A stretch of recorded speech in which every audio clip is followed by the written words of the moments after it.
Mastering the Art of Dialogue, Punctuation and Grammar.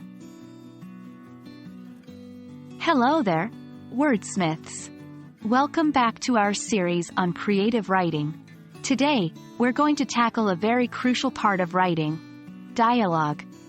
Not just any dialogue, but the correct use of punctuation and grammar within dialogue.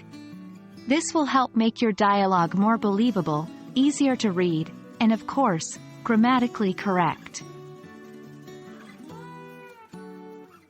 First, let's talk about the basics of dialogue punctuation. Dialogue in English is typically encased in quotation marks. For instance, "Hello, how are you?" asked John. Notice how the sentence starts with a quotation mark, ends with a question mark inside the quotation, and then is followed by the action or said part. This said part is lowercase because the dialogue is the continuation of the sentence. The next sentence begins with a capital letter, e.g., "I'm well, thanks," replied Jane. You'll see that the reply also begins with a capital letter, despite being after a comma. Now, what if we want to use other punctuation marks?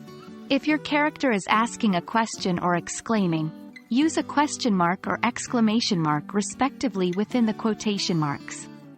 For example, "Is that true?" he wondered. Or, "What a beautiful sunset," she exclaimed. Again, the action part is lowercase if it follows the dialogue. If it's before the dialogue, it gets a full stop or a period. Like this: "She exclaimed, 'What a beautiful sunset.'" Breaking up dialogue with action gives your writing a more dynamic feel. It's simple. Start a new sentence when the action interrupts the dialogue. Let's take a look at this example. "I can't believe," he paused to take a deep breath, "how beautiful this place is." You'll notice that the dialogue is broken up by the character's action, "He paused to take a deep breath," which is set off with commas. Finally, let's touch on direct and indirect speech. Direct speech involves quoting the exact words that were spoken. It uses quotation marks. For instance, "I'm happy to be here," he said. Indirect speech, on the other hand, conveys the substance of what was said without using the exact words. It does not use quotation marks. Example: "He said that he was happy to be here."